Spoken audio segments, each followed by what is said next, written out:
ओम शांति। ओम शांति। ओम शांति। 28 नवंबर 2025 है। आज की मुरली में बाबा ने 84 के चक्र को याद दिलाया कि 84 का चक्र क्या है, भूल भुलैया है, और कैसे तुम इस भूल भुलैया में फंसे हो, घड़ी घड़ी बाबा को भी भूल जाते हो। तो आज की मुरली के अंदर से एक बार फिर हम बाबा के द्वारा बताए गए ज्ञान के पॉइंट पर चिंतन का होमवर्क लेंगे, योग का होमवर्क लेंगे, धारणा और सेवा का होमवर्क लेंगे। किस मुरली से आज हमें बाबा को क्या रिटर्न देना है, बाबा के स्नेह का रिटर्न। बाबा पढ़ाई से स्नेह देता है और हम होमवर्क से उसको पढ़ाई का रिटर्न देंगे।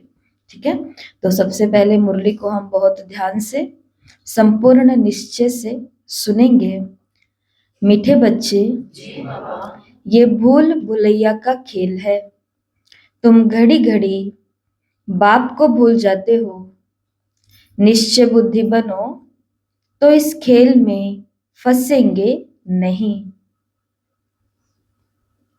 प्रश्न,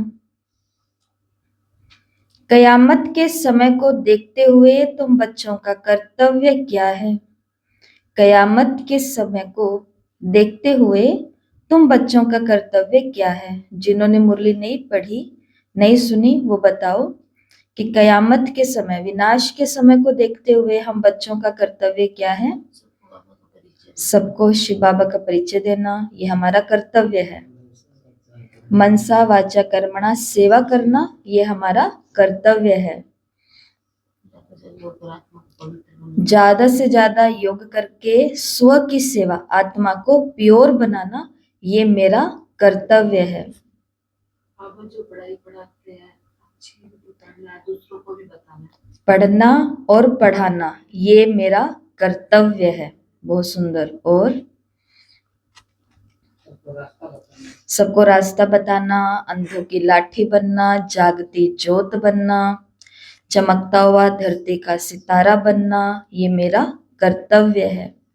और वैराग्य आ जाए इस दुनिया से वैराग्य आ जाए, तो वैरागी बनना, जिसको ना वैर हो, जिसको ना राग हो, ये भी मेरा कर्तव्य। मतलब खुद को ऐसा स्टेज पर लेकर के जाना, कर्मातीत, तो ये मेरा कर्तव्य है। बाबा ने कहा तुम्हारा कर्तव्य है अपनी पढ़ाई में अच्छी रीति से लग जाना और बातों में नहीं जाना। आज बाबा ने कौन सा कर्तव्य कहा? तुम्हारा कर्तव्य बस इतना ही है कि तुम तुम्हारी पढ़ाई में लग जाओ, बाकी और बातों में नहीं जाओ। और बातों की लिस्ट बहुत बड़ी सारी है, और बातें लौकिक की भी कम नहीं है और इधर अलौकिक की भी कम नहीं है। कल की मुरली में क्या था, ये किसी को याद नहीं होगा। आज होमवर्क क्या करना है, ये किसी को याद नहीं होगा। लेकिन इस अलौकिक परिवार की बातें हमको कितनी याद रहती है। उस दिन उन्होंने ऐसे कहा था, पूरी क्लास के बीच में ऐसे कह दिया था। उस दिन उन्होंने उसको ये कहा था, इसको ये कहा था, उसको लेके गए थे, उसको छोड़ के गए थे। कितना याद रहता है। लेकिन मुरली में क्या कहा, ये याद रहता है? ना याद रहता है और ना आपस में चर्चा करते हैं। इसलिए आज शिव बाबा ने कहा और कर्तव्यों को बाद में हम पूर्ण करेंगे। सबसे पहला कर्तव्य मतलब संस्कार बनाना मेरे को, ये कि मुझे अच्छी रीति से अपनी पढ़ाई में लग जाना है और बातों में नहीं जाना। बाप तुम्हें नैनों पर बिठाकर गले का हार बनाकर साथ ले जाएंगे, बाकी तो सबको अपना अपना हिसाब किताब चुकतो करके जाना है। बाप आए हैं सबको अपने साथ घर ले जाने। और आज का गीत, दूर देश का रहने वाला आया देश पर आए। ओम शांति। रूहानी बाप रूहानी बच्चों को समझाते हैं, भारत खास और दुनिया आम, सब विश्व में शांति चाहते हैं। अब ये तो समझना चाहिए जरूर, विश्व का मालिक ही विश्व में शांति स्थापन करते हैं। गॉड फादर को ही पुकारना चाहिए कि आकर के विश्व में शांति फैलाओ। किसी को पुकारे, किसको पुकारे वो तो बेचारों को पता ही नहीं है। सारे विश्व की बात हो रही है, सारे विश्व में शांति चाहते हैं। अब शांति का धाम तो अलग है, जहां बाप और आत्माएं रहती हो।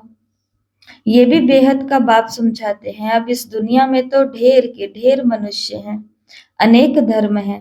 कहते हैं एक धर्म हो जाए तो शांति हो, सब धर्म मिलकर एक तो हो नहीं सकते। त्रिमूर्ति की महिमा भी है, त्रिमूर्ति के चित्र बहुत रखते हैं। ये भी जानते हैं ब्रह्मा द्वारा स्थापना किसकी, सिर्फ शांति की थोड़े ही, शांति और सुख की स्थापना होती है। इस भारत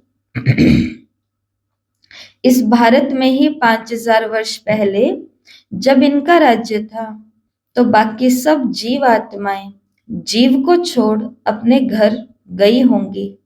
अब चाहते हैं एक धर्म, एक राज्य, एक भाषा। अब तुम बच्चे जानते हो बाप शांति सुख संपत्ति की स्थापना करते हैं।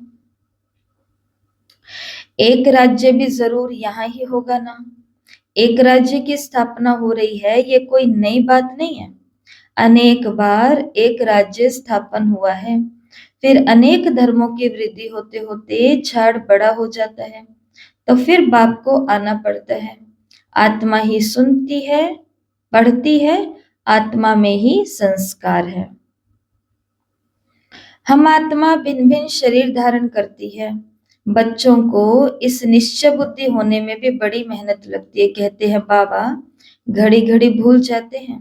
बाप समझाते हैं ये खेल भूल भुलैया का है, इसमें तुम जैसे कि फंस गए हो, पता नहीं है अपने घर अथवा अपनी राजधानी में कैसे जाए।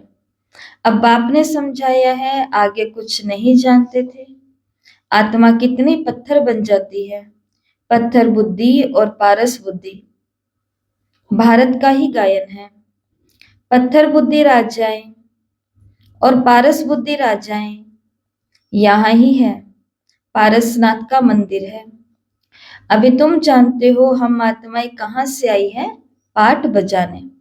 तो पारसनाथ का मंदिर सनातन या हिंदू धर्म में नहीं है, बौद्ध धर्म में नहीं है, भारत के द्वारा निकले गए धर्मों में नहीं है, लेकिन भारत के एक दूसरे धर्म में है, और वो था जैन धर्म, जिसको पारसनाथ नहीं पार्श्वनाथ कहते हैं। तो बाबा ने कहा ये देलवाड़ा के अंदर है, जहाँ पर हम देख के भी आते हैं। तो बाबा ने कहा वास्तव में पारसनाथ का मंदिर भी यहाँ है।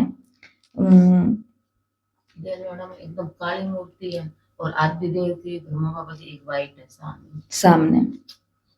तो बाबा ने कहा आगे तो कुछ भी नहीं जानते थे, इसको कहा जाता है कांटों का जंगल। मतलब फूलों की बातें कुछ भी नहीं जानते थे, कांटों की बातें सब जानते थे। इसलिए बाबा ने कहा ये कांटों का जंगल। और आगे बाबा क्या कहते हैं, फूलों के बगीचे को आग लगे ऐसा कभी किसी ने सुना नहीं होगा। आग हमेशा जंगल को लगती है, और जंगल को आग भी कैसे लगती है, वो सूखी सूखी लकड़ियां होती है, तूफान औरों में टकराती हैं करती हैं, तो वहां पर आग लग जाती है। तो बाबा ने कहा हमेशा जंगल को आग लगती है, ये भी जंगल है और इसको आग जरूर लगेगी। बम्भोर को आग लगनी है। इस सारी दुनिया को ही बम्भोर कहा जाता है। अभी तुम बच्चों ने बाप को जान लिया है, सन्मुख बैठे हो। जो गाते थे तुम ही से बैठो, वो सब कुछ हो रहा है। भगवानुवाच तो जरूर पढ़ेंगे ना। बाबा ने कहा भले ही तुम्हें से बैठूं, तुम्हें से खाऊं, तुम्हें से खेलूं, ये सब तो हो रहा है, लेकिन इसके बावजूद भी भगवानुवाच तो जरूर पढ़ेंगे ना। भगवान कह क्या रहा है वो पढ़ाई तो फिर भी करनी पड़ेगी। भगवानुवाच बच्चों प्रति ही होगा ना। तुम जानते हो भगवान पढ़ाते हैं, भगवान कौन है? निराकार शिव को ही कहेंगे। भगवान शिव की भी पूजा यहाँ होती है। सत्युग में पूजा आदि नहीं होती, याद भी नहीं करते। भक्तों को सत्युग की राजधानी का फल मिलता है। तुम समझते हो हमने सबसे जास्ती भक्ति की है, इसलिए हम ही पहले पहले बाप के पास आए हैं, फिर हम ही राजधानी में आएंगे। तो बच्चों को पूरा पुरुषार्थ करना चाहिए नई दुनिया में ऊंच पद पाने। ध्यान से सुनना। बाबा ने कहा, बच्चों के दिल होती है कि अब हम जल्दी नए घर में जाएं। शुरू में ही नया घर होगा तो फिर पुराना होता जाएगा। घर में बच्चों की वृद्धि होती जाएगी। पुत्र पौत्रे परपोत्रे, वो तो फिर पुराने घर में आएंगे ना। कहेंगे हमारे दादा परदादा का ये मकान है। पीछे आने वाले तो बहुत होंगे ना। जितना जोर से पुरुषार्थ करेंगे तो पहले नए घर में आएंगे। तो बताओ, पुत्र पोत्रे परपोत्रे वाली दुनिया में आना है या फिर बिल्कुल नई नई बने उस दुनिया में हमें आना है? क्या विचार है? एकदम नहीं। विचार कैसा है? शुभ कि आएंगे तो नए नए मकान में।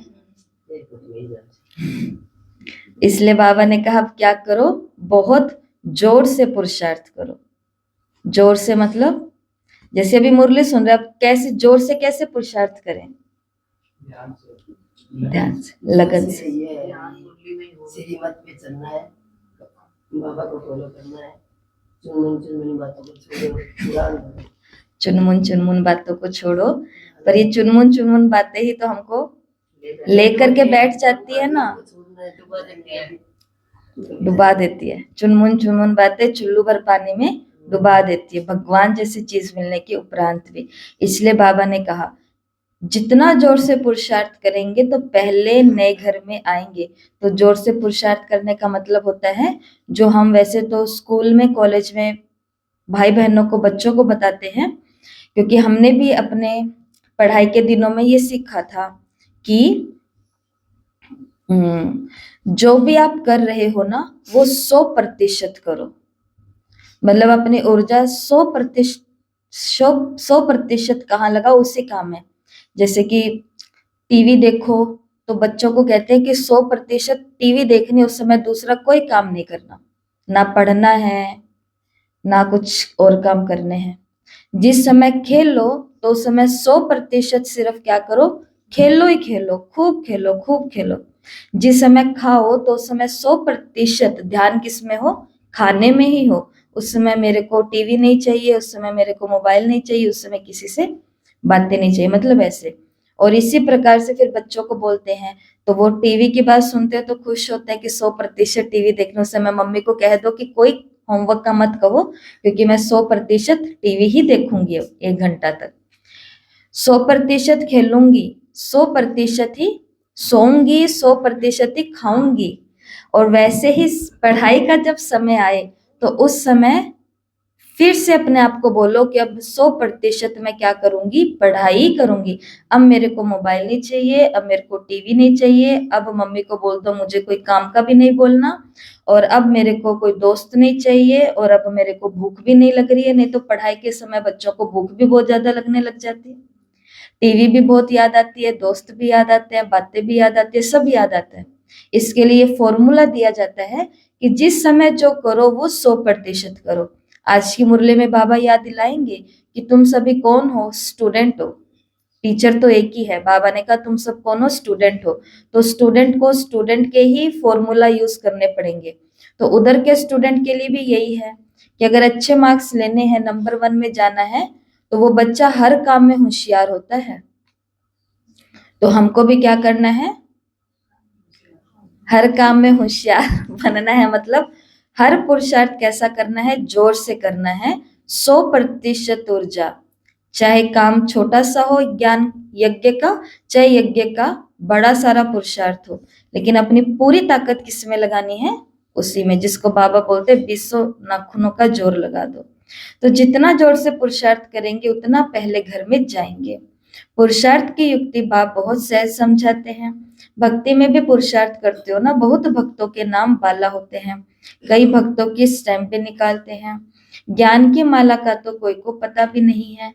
पहले है ज्ञान, पीछे है भक्ति, ये तुम बच्चों की बुद्धि में है। आधा समय है ज्ञान, सत्युग त्रेता। अभी तुम बच्चे नॉलेजफुल बनते जाते हो। टीचर सदैव फुल नॉलेज वाले होते हैं, स्टूडेंट में नंबरवार मार्क्स उठाते हैं। ये फिर बेहद का टीचर है, तुम हो बेहद के स्टूडेंट। स्टूडेंट तो नंबरवार ही पास होंगे, जैसे कल्प पहले हुए हैं। बाप समझाते हैं तुमने ही 84 जन्म लिए हैं, 84 जन्मों में 84 टीचर होते हैं। पुनर्जन्म तो जरूर लेना ही है। पहले जरूर सतो प्रधान दुनिया होती है, फिर तमो प्रधान दुनिया होती है। मनुष्य भी तमो प्रधान होंगे ना। झाड़ भी पहले नया सतो प्रधान होता है। नए पत्ते बहुत अच्छे अच्छे होते हैं। ये बेहद का झाड़ है, ढेर धर्म है। तुम्हारी बुद्धि अब बेहद तरफ जाएगी। कितना बड़ा झाड़ है। पहले पहले आदि सनातन देवी देवता धर्म ही होगा, फिर वैरायटी धर्म आएंगे। तुमने ही 84 वैरायटी जन्म लिए हैं, वो भी अविनाशी हैं। तुम जानते हो कल्प कल्प 84 का चक्र हम फिरते रहते हैं। 84 के चक्र में हम ही आते हैं। 84 लाख जन्म कोई मनुष्य की आत्मा नहीं लेती। वो तो वैरायटी जानवर आदि ढेर हैं, उनकी कोई गिनती नहीं कर सकते। मनुष्य की आत्मा ने 84 जन्म लिए हैं। तो ये पाठ बजाते बजाते एकदम जैसे कि टायर्ड हो गए हैं, थक गए हैं। इसलिए भगवान शिव पर क्या चढ़ा के आते हैं इसकी याद में? अक अक चढ़ा कर के आते हैं उसके फूल, तो आंकड़ा बोलते हैं उसको। तो वो किस लिए चढ़ा के आते हैं कि मैं आत्मा अक चुकी हूँ, तो मेरी ये जो थकावट है, मेरा जो ये अकपन है, वो आप लो। तो अक के दोनों मतलब ही समझाते हैं। अक का मतलब है अक्कड़ भी अपनी भगवान को दो, और दूसरा टायर्डनेस, जो ये थकावट है, अकपन है, तो ये भी भगवान को दो। बाबा ने कहा 84 जन्मों का पाठ बजाते बजाते आत्मा जैसे कि टायर्ड हो गई है, दुखी बन गए हैं। सीढ़ी उतरते सतो प्रधान से तमो प्रधान बन गए हैं। बाप फिर तमो प्रधान से सतो प्रधान बनाते हैं। बाप कहते हैं मैं तमो प्रधान शरीर, तमो प्रधान दुनिया में आया हूं। अब ये सारी दुनिया तमो प्रधान है। मनुष्य तो ऐसे कह देते हैं सारे विश्व में शांति कैसे हो, समझते भी नहीं कि विश्व में शांति कब थी। बाप कहते हैं तुम्हारे घर में चित्र तो रखे है ना, इनका राज्य था तो सारे विश्व में शांति थी, उनको स्वर्ग कहा जाता है।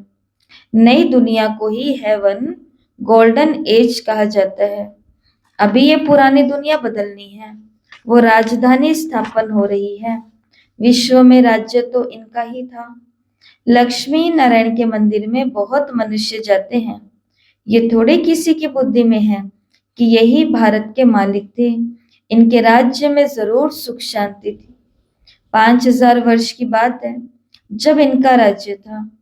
आधा कल्प के बाद पुरानी दुनिया कहा जाता है। इसलिए धंधे वाले स्वास्तिका रखते हैं चोपड़े में, तो बही खाते में क्या रखते हैं व्यापारी? स्वास्तिका बनाते हैं।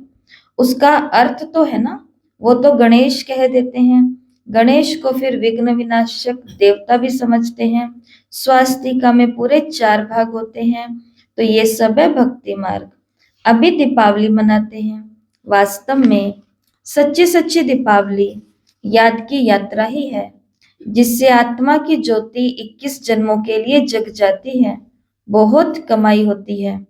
तुम बच्चों को बहुत खुशी होनी चाहिए। अभी तुम्हारा नया खाता शुरू होता है नई दुनिया के लिए।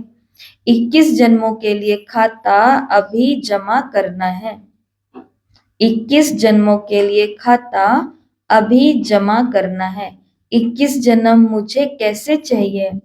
21 जन्म मुझे माँ बाप, धन धान्य, सद्बुद्धि, जो भी है वो कैसे चाहिए, कितने जन्म के लिए चाहिए?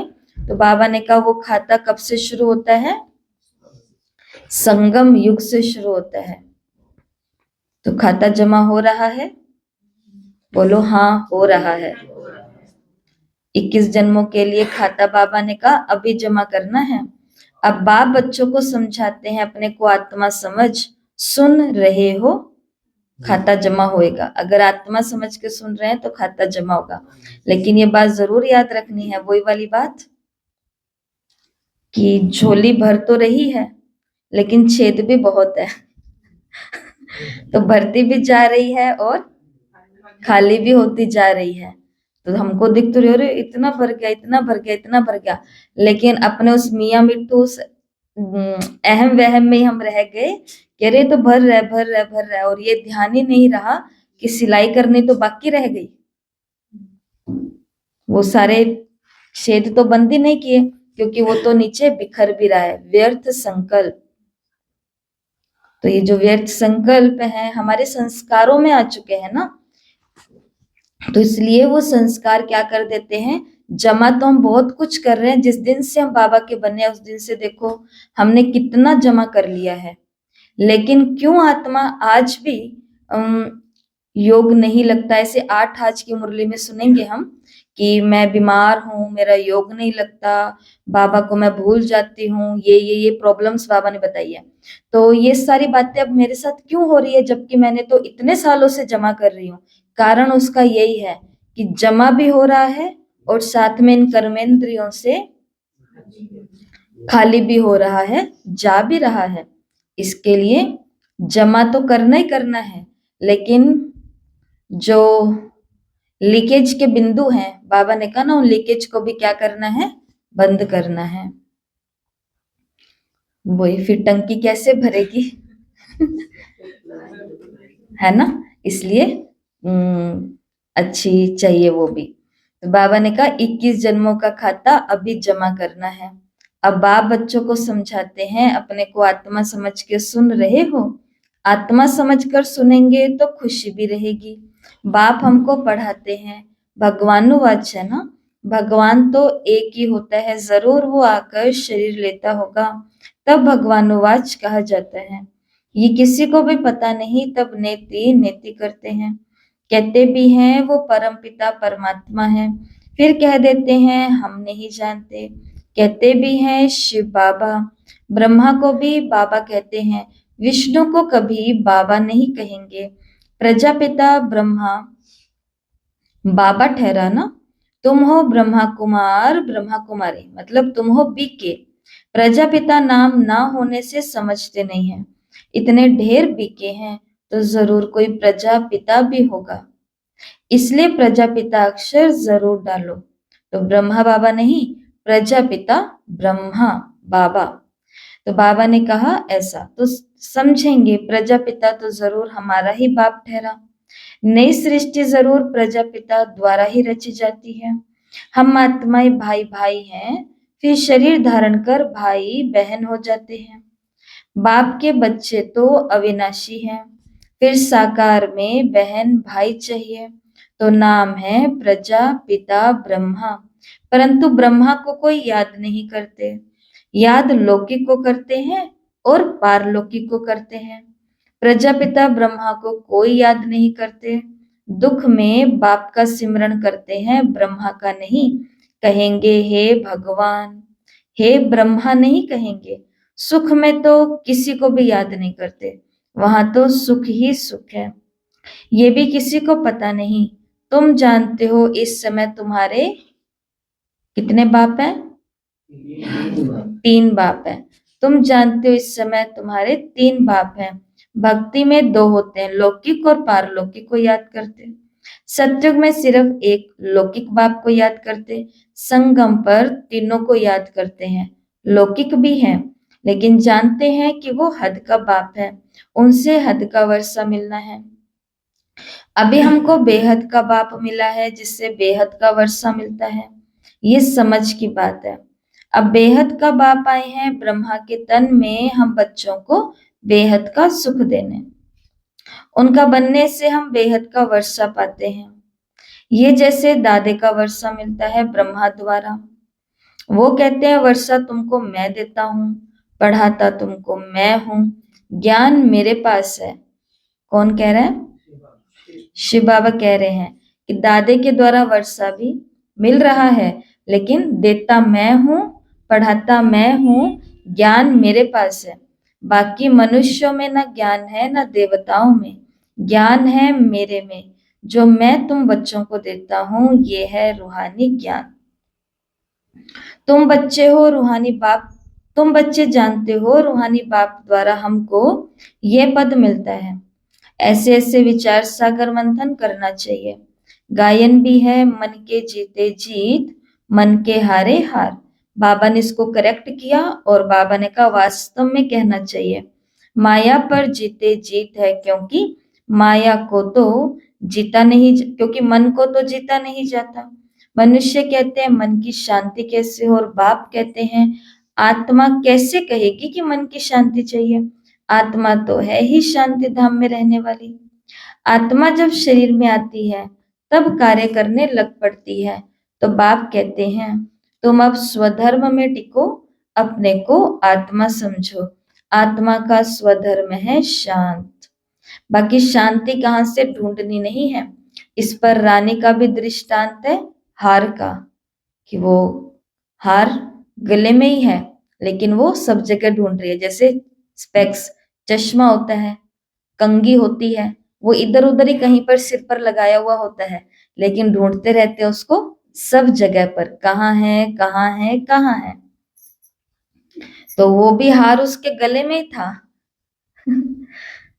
लेकिन ढूंढ रही थी वो सब जगह। तो फिर एक दासी ने आकर के क्या बोला कि रानी हार तो आपके गले में ही है। ऐसे शिव बाबा हम मनुष्यों का हाल देख रहे हैं ऊपर से कि शांति तो आत्मा का धर्म ही है, आत्मा के भीतर ही है, लेकिन फिर भी मन है वो संसार के अंदर खोज रहा है कि शांति कहाँ है, शांति कहाँ है, शांति कहाँ है। और उस शांति, प्रेम, आनंद की खोज में वो कहाँ चला गया है? टेम्परेरी आनंद। ये जो भी प्रकार के नशे हैं, ये जो भी प्रकार की दुनिया में इंजॉयमेंट के तरीके हैं, ये सभी आत्मा को आनंद की अनुभूति कराते हैं। लेकिन आत्मा का आनंद कौन बुझा सकता है? केवल शिव बाबा। वो परमानंद का अनुभव करेगी तभी इस आनंद से छूट सकती है, नहीं तो इस आनंद से बाहर निकलना, जिसको मौज मस्ती कहेंगे, आनंद तो क्या, लेकिन आत्मा को ये अनुभव होता है। इसके लिए बाबा ने कहा, तो ये हार का दृष्टांत बाबा ने बताया। सन्यासी दृष्टांत देते हैं और फिर खुद जंगल में जाकर के ढूंढने लग जाते हैं शांति को। बाप कहते हैं कि तुम आत्मा का धर्म ही शांति है। शांति धाम तुम्हारा घर है, जहां से पाठ बजाने तुम आते हो। शरीर से फिर कर्म करना पड़ता है। शरीर से अलग होने से सन्नाटा हो जाता है। आत्मा ने जाकर के दूसरा शरीर लिया, फिर चिंता क्यों करनी चाहिए? वापस थोड़े ही आएगी, परंतु मोह सताता है, वहां तुमको मोह नहीं सताएगा। वहां 5 विकार होते नहीं। रावण राज्य ही नहीं है, वो है राम राज्य। हमेशा रावण राज्य हो तो फिर तो मनुष्य थक जाए, कभी सुख देख ही ना सके। अभी तुम आस्तिक बने हो और त्रिकालदर्शी भी बने हो। मनुष्य बाप को नहीं जानते, इसलिए उनको नास्तिक कहा जाता है। अभी तुम बच्चे जानते हो, ये शास्त्र आदि जो पास्ट हुए वो सब है भक्ति मार्ग के। अभी तुम हो ज्ञान मार्ग में। बाप तुम बच्चों को कितना प्यार से नैनों पर बिठा करके ले जाते हैं, गले का हार बनाए सबको ले जाता हूँ। पुकारते भी सब हैं, जो काम चिता पर बैठ काले हो गए हैं, उनको ज्ञान चिता पर बिठाए, हिसाब किताब चुकतू कराए, वापस ले जाते हैं। अब यहाँ पर बाबा ने क्या कहा? सभी आंखें खोल के बैठो। बाबा ने कहा अब तुम्हारा काम है पढ़ने से और बातों में क्यों जाना चाहिए। कैसे मरेंगे, क्या होगा, डैश डैश डैश, स्वर्ग कैसे आएगा, कौन से देवता पहले आएंगे, क्या होगा। तो देखो, कौन से देवता पहले आएंगे कि बाद में आएंगे ये इम्पोर्टेंट नहीं है। जरूरी बात यह है कि वो 9-10 लाख की एंट्री में मैं भी एक आत्मा होंगी कि नहीं होंगी पर हमको चिंता उनकी है कि कौन कौन आएंगे, ये आएंगे, ये तो इनके लक्षण नहीं लगते देवता बनने के। बातें इनकी ऐसे, काम इनकी, हम नहीं है ये करने वाले। करो, किसी ने रोका भी नहीं है करने से, लेकिन बाबा ने कहा कि तुम फिर उस लिस्ट में नहीं आओगे। इसके लिए उस दिन क्या समझाया कि जो बहुत ऊंची पढ़ाई, जैसे आईएएस आईपीएस बनने वाले होते हैं, तो एक आईएएस ने बताया ना उदाहरण दिया था ना उस दिन आपको कि अगर मैं 10 मिनट वेस्ट करूंगा तो 100 स्टूडेंट मेरे से आगे निकल जाएंगे देश के किसी कोने में बैठे हुए। फिर अगले 10 मिनट में अपना टाइम वेस्ट करूंगा, फिर 100 स्टूडेंट और मेरे से आगे निकल जाएंगे। फिर 10 मिनट वेस्ट करूंगा, फिर 100 स्टूडेंट और आगे निकल जाएंगे। और अगर ये सोचो कि आज का दिन वेस्ट कर लेता हूँ, कल से खूब पढ़ाई करूंगा, तो एक ही दिन के अंदर हजारों स्टूडेंट मुझसे आगे निकल गए और लाखों लोग परीक्षा देते हैं आईएएस की, उसमें से हजारों ही हैं जो पास होते हैं। वो हजारों तो मैंने एक दिन में मेरे से आगे कर दिए। तो दूसरा आगे जाता नहीं है, हम उसको खुद पीछे हट करके अब अपनी सीट को खाली करेंगे तो दूसरा तो आके बैठेगा ना, ये वाली बात है।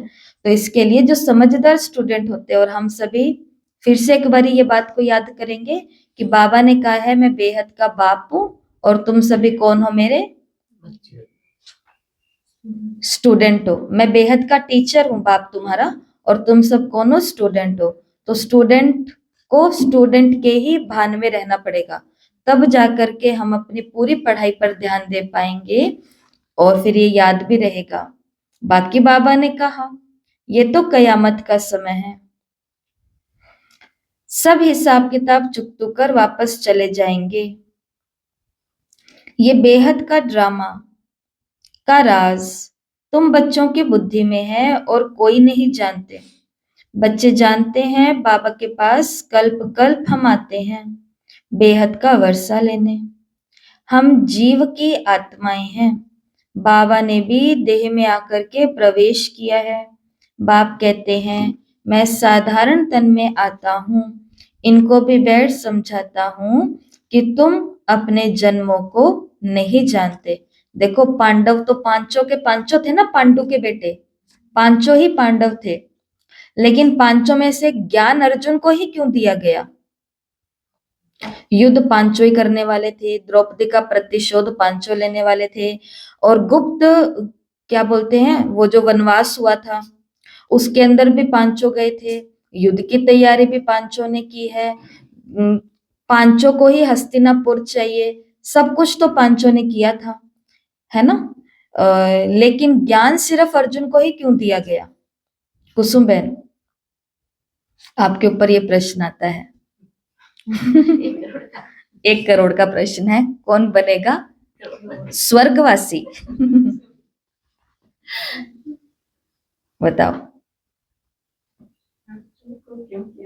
अर्जुन को क्यों ज्ञान दिया? जबकि लक्ष्य एक है, धारणाएं एक हैं, स्थान भी एक है, समय काल भी एक है, क्षेत्र भी एक है, कुरुक्षेत्र, लेकिन ज्ञान केवल एक अर्जुन को क्यों दिया गया? वो ज्यादा चहेता था कृष्ण जी का, इसलिए भेदभाव किया गया ना, कि उसके साथ यारी दोस्ती थी तो उसको सुना दिया सारा ज्ञान 18 अध्याय का। ऐसा तो नहीं हो सकता, इसके अलावा कुछ है? बताओ।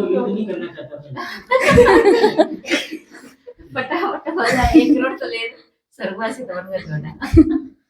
क्योंकि वो युद्ध नहीं करना चाहता था, क्योंकि उसने प्रश्न किए थे। मात्र ज्ञान का अर्जन करने वाली आत्मा थी, सभी तो कहते हैं जैसे अपने चुप के बैठे निश्चय होते क्योंकि वो सदा से ही, मतलब वही बात जो आज मुरली में बाबा ने कही कि पुरुषार्थ तो सब कर रहे हैं, लेकिन हम में से कुछ ऐसे हैं जो जोर से पुरुषार्थ कर रहे हैं, मुरली वही पढ़ रहे हैं, सेम मुरली एक ही समय पर कर रहे हैं, लेकिन कुछ हैं जो मुरली को कर रहे हैं कि अरे जल्दी जल्दी बताओ दीदी, टाइम हो रहा है, जल्दी जल्दी करो। कुछ इसमें है, कुछ इसमें है। लो आज फिर अब ये वाली बात आ गई, अब हमको फिर बाबा आज ये बात कहेगा। कुछ हैं जो कहेंगे कि बहुत अच्छा बाबा सुना रहे हैं, आनंद बरस रहा है, आनंद बरस रहा है, मजा आ रहा है, बाबा दिख रहे हैं, सब कुछ दिख रहा है। कुछ हैं हमारे अंदर ही जो ये भी अनुभव करेंगे कि आए थे, बैठे थे, नींद ली थी और खड़े हुए मुरली हो गई, ओम शांति।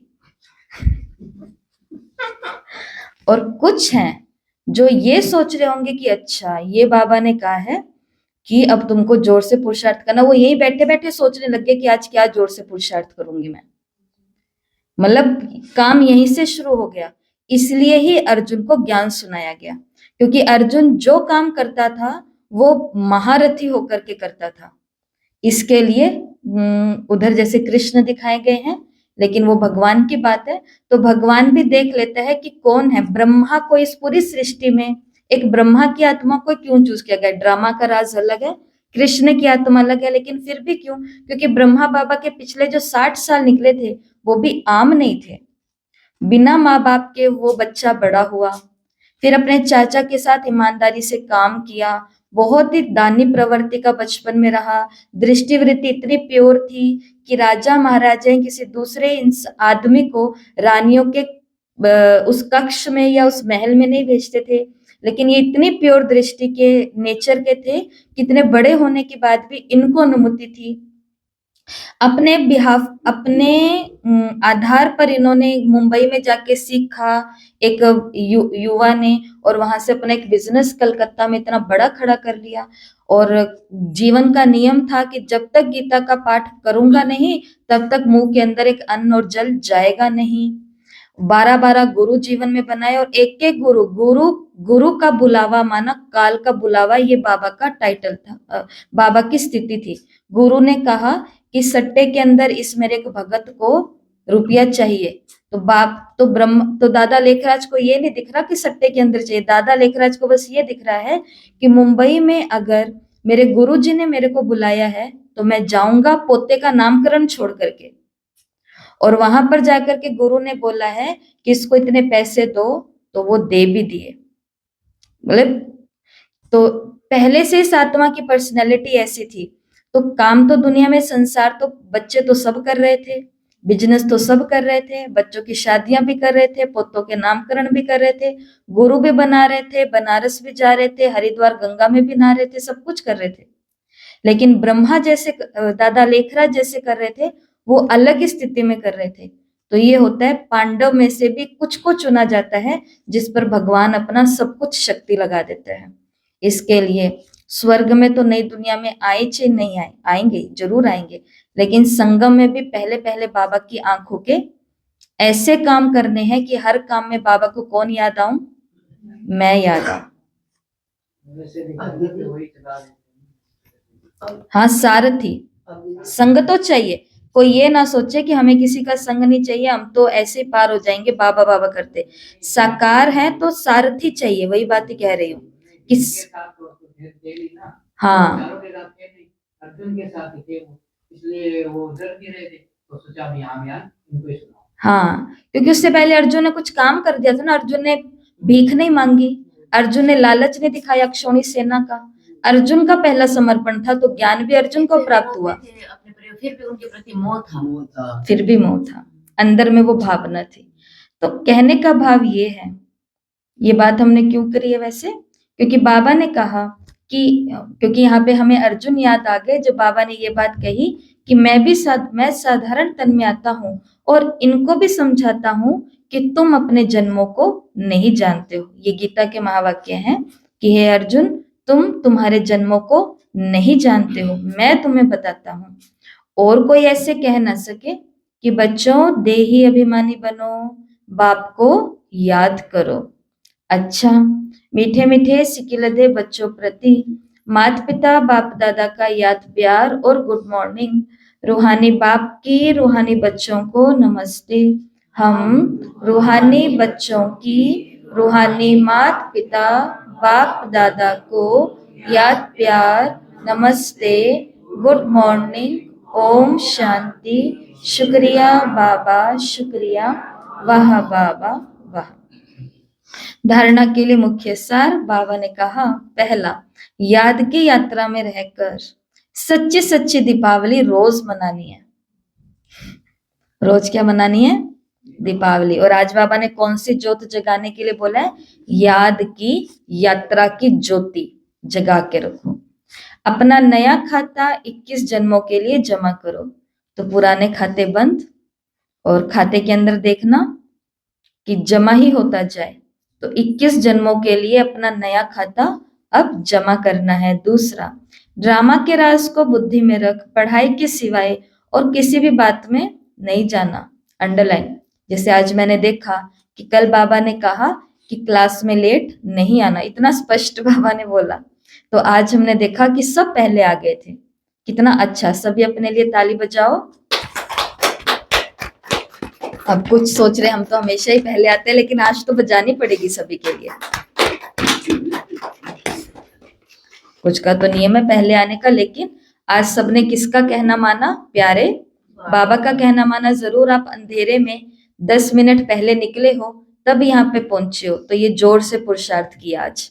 ठीक है, ऐसे आज की मुरली में बाबा ने हमको शिक्षा दी, ये भी हमको पालन करनी है हम सभी को, कि बुद्धि में सिवाय पढ़ाई के और कोई भी बात में हमको नहीं जाना, नहीं जाना।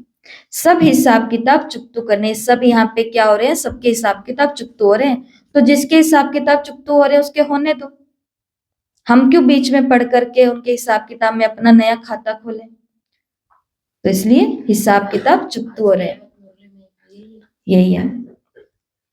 टीचर के लिए भी बाबा ने बोला है आज की अव्यक्त मुरली में, वरदान है आज का। रूहानियत की स्थिति द्वारा व्यर्थ बातों का स्टॉक खत्म करने वाले, रूहानियत की स्थिति द्वारा व्यर्थ बातों का स्टॉक खत्म करने वाले खुशी के खजाने से संपन्न भव। रूहानियत की स्थिति द्वारा व्यर्थ बातों के स्टॉक को समाप्त करो, नहीं तो एक दो के अवगुणों का वर्णन करते बीमारी के जर्म्स वायुमंडल में फैलाते रहेंगे। इससे वायुमंडल पावरफुल नहीं बनेगा। आपके पास अनेक भावों से अनेक आत्माएं आएंगी, लेकिन आपकी तरफ से शुभ भावना की बातें ही लेकर के जाए, और ये तब होगा जब स्वयं के पास खुशी की बातों का स्टॉक जमा होगा। ये दिल में किसी के प्रति भी व्यर्थ बातें नहीं होंगी। तो जहां बातें हैं वहां बाप नहीं, वहां पाप है। इसलिए या तो रहेगा बाप या रहेगा पाप, और बाप वहां नहीं रहेगा जहां पे होंगी बातें। बाबा ने कहा बातें तुम करते हो और वायुमंडल माँ प्रकृति का खराब करते हो, जम्स फैलाते हो, और फिर इस जम्स के अंदर अपनी नई पीढ़ियों को जन्म देते हो। क्या कर रहे हैं हमको खुद ही नहीं पता चल रहा। तो इसके लिए अब जागने का समय। बाबा ने कहा खुशी का स्टॉक जमा करो। और हम आपको बताएं कि इतनी नेगेटिव बातें सुनते हैं, इतनी बुरी बुरी बातें सुनते हैं, इतनी क्या बोलूं गंदी गंदी बातें सुनते हैं। लोगों के घरों में क्या क्या हो रहा है, लेकिन वो आत्मा यहाँ बैठती है, अपने अवगुण खुल करके बताते। इधर से आंसू बह रहे हैं और इधर से अपने अवगुण बता रहे हैं, इधर से आंसू बह रहे हैं, इधर से अपने घर की बुरी बुरी बातें बता रहे हैं। उस समय सुनने वाली आत्मा के अंदर खुशी का स्टॉक जमा होगा, तभी तो उसके अवगुणों को साइड करके वो उसको कुछ दे पाएगी। तो आत्माएं यहाँ आती कैसे हैं और यहाँ से जाती कैसे हैं, वो दृश्य देखने लायक होता है। और वही चीज हमारे अंदर फिर से नई ऊर्जा भरती है कि पाप नहीं चाहिए मुझे, तो सिर्फ क्या चाहिए? पाप चाहिए। और उसके लिए अवगुण हटाने, सुनते हुए भी नहीं सुनना, देखते हुए भी नहीं देखना, क्योंकि अब हमारा कर्तव्य हमारी पुकार कर रहा है। और क्या है हमारा कर्तव्य आज की मुरली में?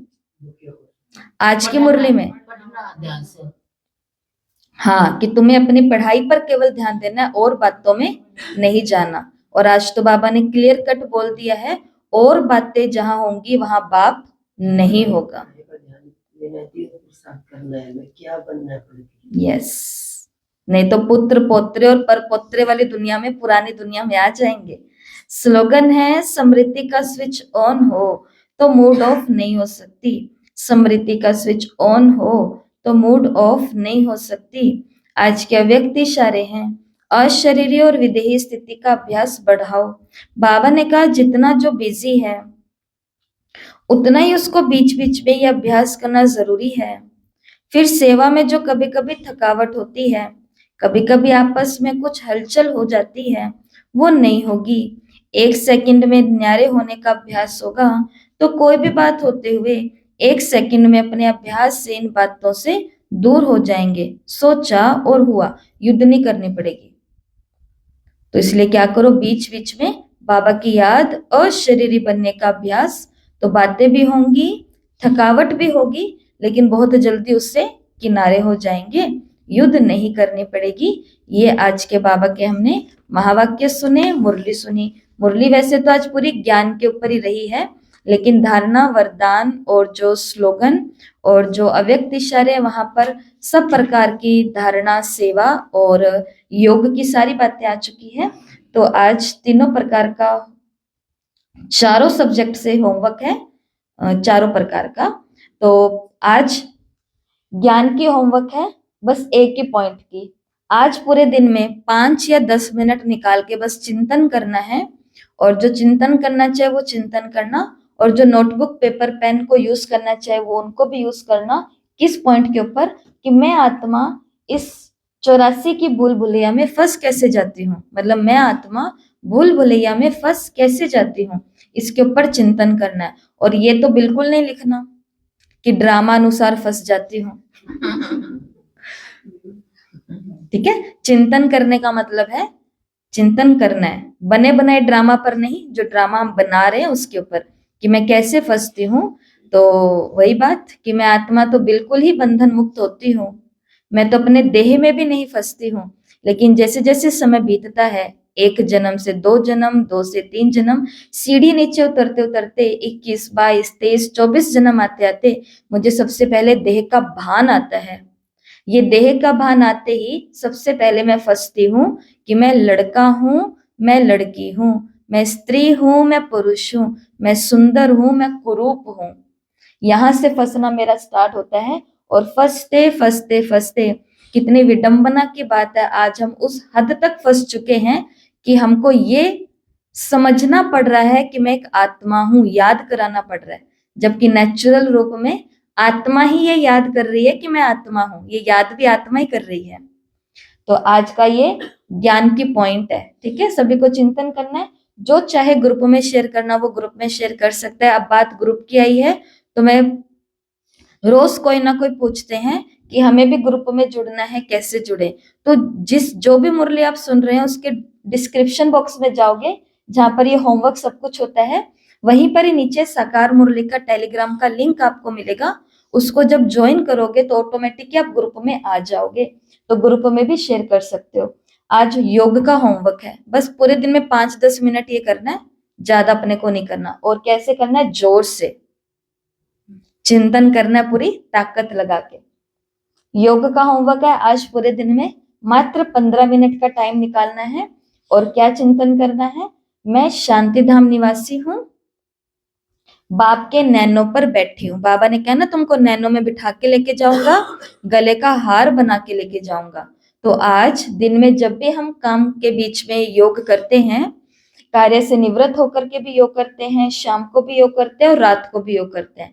तो आज योग के अंदर किस पॉइंट को पहले रखना है? मुरली की पॉइंट को, कि मैं शांति धाम की निवासी आत्मा हूँ और मैं बाबा के नैनों पर बैठी हुई हूँ।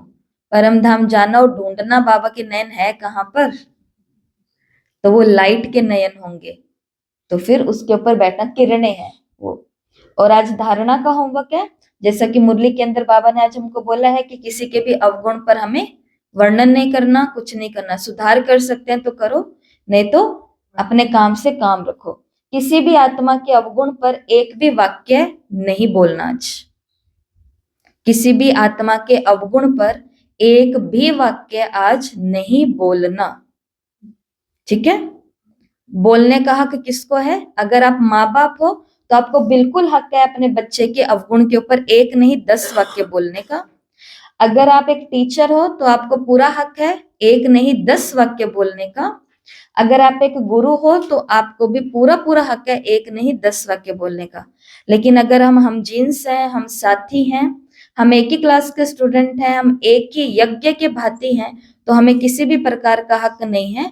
हाँ, परसों की मुरली में बाबा ने कह दिया है कि बता दो अगर कोई प्रॉब्लम है, कल आज की अव्यक्त मुरली में भी सुन लेना। दूसरी बात बाबा ने कही, बता नहीं सको परसों की साकार मुरली में तो लिख करके दे दो। बाकी ये चिंतन और चर्चा करने से कुछ नहीं मिलने वाला। मिलेगा क्या? वायुमंडल में जम्स फैलाएंगे बस। तो नो, आज किसी के लिए भी कोई अवगुण का वाक्य नहीं बोलना। और बार बार पूरा दिन धारण करना है, बार बार पूरा दिन स्विच ऑन करना है, स्विच ऑन करना है, स्विच ऑन करना है। कैसे? मैं शांत, मैं पवित्र, मैं आत्मा हूं। मैं शांत, मैं पवित्र, मैं आत्मा हूं। ये 2 पॉइंट आज धारण करने। एक तो बार बार स्विच ऑन करना है, और दूसरा किसी के भी अवगुण के बारे में एक भी वाक्य आज, 1 दिन का व्रत है, आज हमको नहीं बोलना।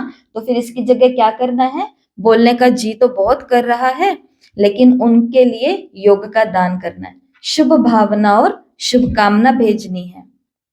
और आज का सेवा का होमवर्क है, वाणी के द्वारा सेवा करनी है, दृष्टि के द्वारा सेवा करनी है और स्व सेवा करनी है। तो स्व सेवा के लिए तो बाबा ने मुरली के वरदान के अंदर ही बताया है कि खुशी के खजाने से संपन्न रहो। तो आज खुद की सेवा ऐसे करनी है कि पूरा दिन खुद को क्या रखना है, खुश रखना है, खुद की सेवा करनी है। खुश होके दिखाओ, ऐसे करो, करो ऐसे, इसको ऐसे घुमाओ, अपने पास लेके आओ, खींच दो।